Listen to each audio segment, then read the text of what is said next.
Sure, Natasha, thank you for being with us. You're on mute, but I will give you, just welcome you to the committee and hand over to you for the 10 minutes for your presentation. Thank you very much. My name is Natasha Hamilton-Hart, and I'm a professor at a New Zealand university. And my thinking on this issue is informed by my academic work in comparative political economy and political institutions, but I make these remarks in my personal capacity. So I want to speak to three issues raised in my written submission, and in brief they are: one, that the principles of the Treaty of Waitangi, as they currently figure in law and public governance, lack democratic legitimacy, and two, that the Treaty of Waitangi should not be mined to generate constitutional principles, and three, that the bill's proposed principles 1 and 3 capture fundamental democratic values that we should protect somehow. So first, where we stand now lacks democratic legitimacy. I think a constitutional revolution has taken place since the 1980s, and many of our foremost treaty scholars would acknowledge that. The insertion of treaty principles references in legislation has paved the way for the courts and the Waitangi Tribunal to generate law that runs ahead of clear parliamentary intent, and this process continues. The guidance disseminated by the Waitangi Tribunal explicitly says that the principles will continue to evolve, but apparently without any parliamentary input into what they are. And this is the blank check that is handed to the most unaccountable and least democratic institutions of state. I would like to remind the members of this committee that the prime architect of this constitutional revolution back in the 1980s, Geoffrey Palmer, intended the legislative references to the treaty principles to be such a blank check precisely in order to bring about changes that he did not think Parliament would consent to. Now, we'll just briefly quote from his 1992 book where he says, "Legislation was used to set up processes and procedures and the principles on which decisions should be based. The initial commitment required was to a process. No tangible outcome was provided by the legislation itself. What should be done was to be decided only after judicial or quasi-judicial processes had assessed individual cases. First, it was necessary to give the courts something to interpret." And that is what he did. Now, this is no way, I think, to do constitutional change in a democracy. If you celebrate the current status of the treaty principles as created by the courts and the Waitangi Tribunal, then I would ask you to have the courage to ask voters for their consent. Secondly, in my view, the treaty should not be mined for present-day political purposes. And here I disagree with the authors of this bill. The treaty is important to New Zealand's history, but it is a document of its time. And that was a time that ushered in a period of intensive colonial rule around the world. It was a racist time when it was commonplace to ascribe personal characteristics to whole groups of people based on their ancestry. It was a time when the nascent colonial state didn't really run a tax system, let alone take nearly a third of national product in tax, when the state itself did very little beyond attempts to secure order and property rights. And it was very obviously a time when the state made no pretense of being a democracy. So what I draw from this is that the treaty does not provide us with constitutional principles for running a multicultural democracy, which is one where ancestral lines of many families are richly intermingled, and the state runs, as I think it should, ambitious programs to promote public health, welfare, and education. Thirdly, the principles 1 and 3 of the bill have great merit in reminding us of the importance of parliamentary sovereignty and the bedrock principle of legal equality among citizens. And this is consistent in spirit with Article 1 of the Universal Declaration of Human Rights, which begins, "All human beings are born free and equal in dignity and rights." This is a good principle. I think it captures the spirit of shared humanity that has sustained our most progressive achievements as a nation, and I would include in that the construction of the welfare state under the leadership of Michael Joseph Savage. So many opponents of this bill say that we have an urgent moral duty to reduce poverty and other inequities. And they note that Maori people are disproportionately represented in almost all areas of disadvantage. The playing field is not level, and I agree. But my question is, what does it take to generate the political will and capacity to make the investments to address these injustices? Now, my academic work for the past 3 decades has been on political institutions in post-colonial societies, and one very clear takeaway from this work is that countries with inclusive political institutions do a far better job of generating the solidarity necessary for shared prosperity. The so-called consociational democracies, where race or religion shape the terms of political engagement, produce profoundly inferior outcomes. Now, several submitters today have said equality does not work. However, when it comes to core legal rights, political and civil rights, I think they are mistaken. I think inequality is what does not work. So if we base our constitutional framework on the idea that we are separate peoples transacting according to contract, we diminish our sense of shared nationhood. I think a nation, as put forward famously by one of my former professors, Benedict Anderson, a nation is an imagined community in which, whatever our differences, we are one people. Now, today we have heard many submitters making the case that we are not. That Maori are a distinct people with claims not just to cultural autonomy, but political nationhood, sovereignty, tino rangatiratanga, self-determination.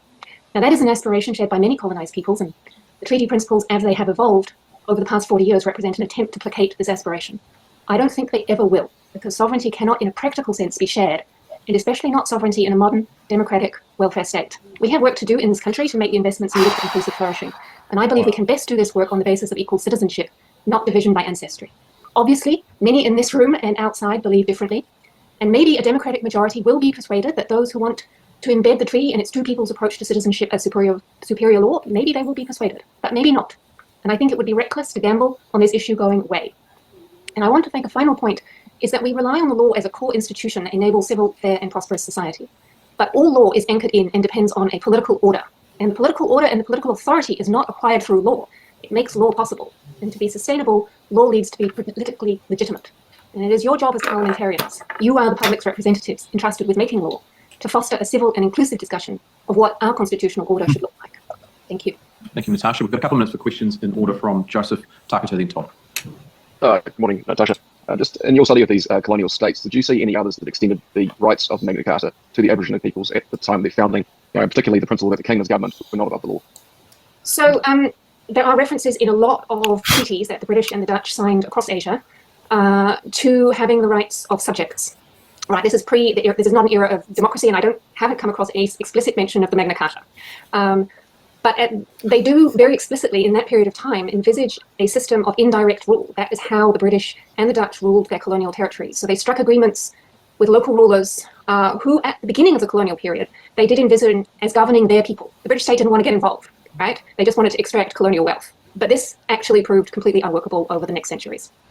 Thank you, Natasha. We'll probably take a final question from Takata Ferris. Kia ora, Natasha. Hey, you mentioned like the country not being able to thrive due to division by ancestry. Is that something that you think the treaty promotes, division by ancestry? I think it does. Not intentionally. I don't think anyone wants that.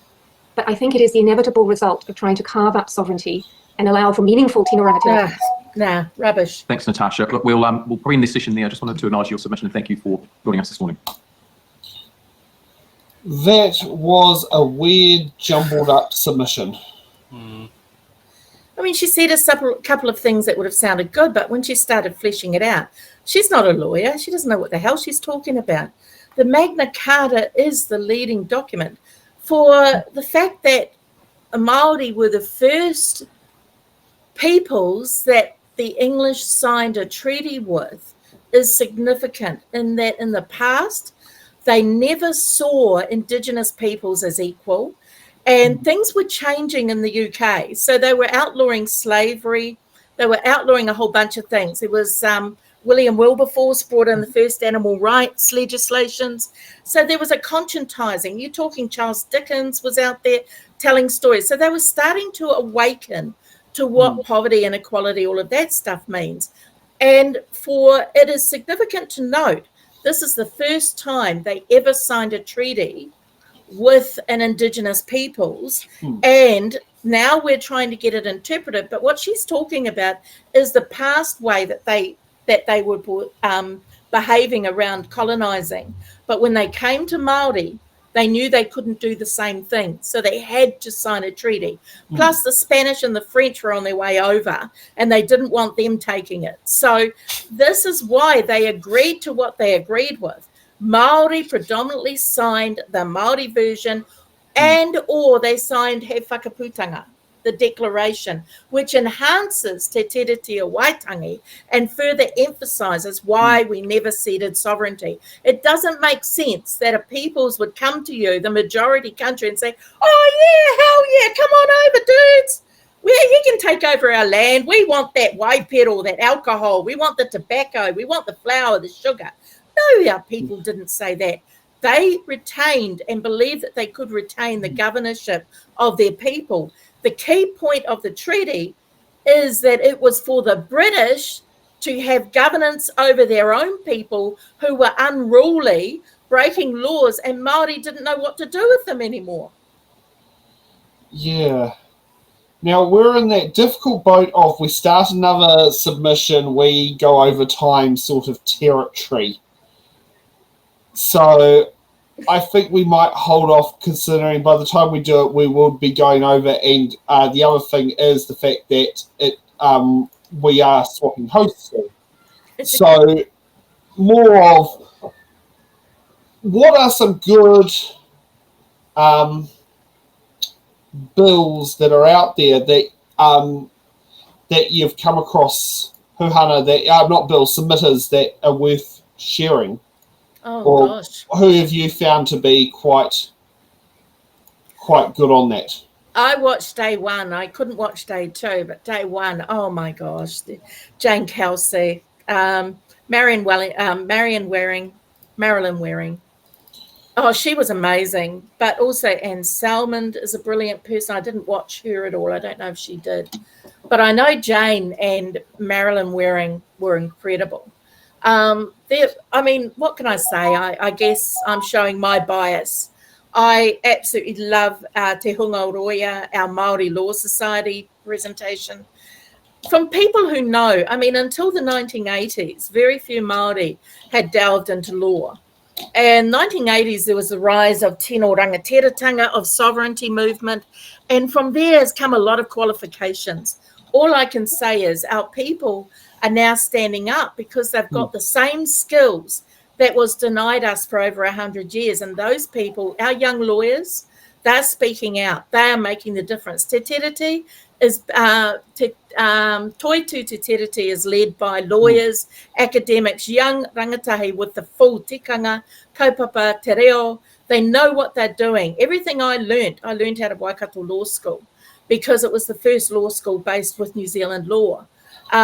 We've got some very, very good Māori lawyers, and any of their submissions would be brilliant. Yeah. It was a vast difference to listening to the people like her, academics, and sadly, they get stuck on this one thing, but they haven't actually they haven't researched in this area. Yeah. They haven't studied this area, but they go on what they think they know. And Yeah, of well, course, I mean, you know. This got brought up here from Paul, the other one, is that she's all about, well, mostly she's a business lecturer at Auckland University, not a constitutional or legal lecturer. You know, so that actually raises, you know, an interesting point is, you know, the lack of the fact that, you know, her basis behind it isn't based on a constitutional basis, it's based on other business interests. And what does that remind you of? Peter Thiel, Seymour, all the billionaires that want to come into Aotearoa, turn us all into cheap labour and look after them while the world goes to shit. It's, you know, there's so many rangatahi that are brilliant submitters, and TikTok is brilliant for that. A lot of the young ones on TikTok were giving their accounts. I fell in love with them, to be honest. I feel hope for our future because of them. Yeah. In some ways, you have an advantage because you might say you had to work harder, or, you know, any Māori to speak for Māori had to work a lot harder than the average other Joe. And you just but yeah, one on your side. Don't know the hard work that goes into it. Oh yeah, I didn't get in on taking quota the big either. picture and putting it into something that people can understand. I saw a couple of, when they were covering the Hickey, some people were like, I don't know a lot about what this is about, but I know that I need to be here with it. And you're like, yeah, because your leaders do, and every year it changes and expands and complicates, and they can still condense it into a harmonious vision that just makes my soul sing every time. Yeah. And I think, you know, it's difficult. Like, I run trains, so I'm in the public eye. I have to be politically neutral in a way and just stand for my company. But really, I think that a Māori voice is worth like 8 times in this country. I feel I have hope in the rangatahi through this movement. What I saw down there, and I was there for the apology 2 days later, but my partner was down there with a French friend of ours, and which blew the French woman away. She was just so enamored with what we were doing that she got very passionate about it all. And I have faith in the future through our rangatahi, and that's our Māori and non-Māori, our tiriti partners, our tangata tiriti, and our mana whenua. And it's just, you know, our you know what I mean. I'm sorry, I'm very ADHD and very tired today, but, you know, and so I go off topic. But, you know, I just find our rangatahi really give me hope. I know I'm not going to see it in fulfillment in my lifetime, but I do know that my kids and my grandkids are going to see it, and that gives me hope. Yeah. Okay. Well, it's this hour's up. Thank you, Huhana, for joining us. I'll be handing over the car keys, or should we say the broadcasting keys, to Laura, who will be taking over for the next hour. And Ray, have fun with my co-host. Sure. I have support. Thank you. No problem. Thank you, everyone. Take care. So good to meet you, Huhana.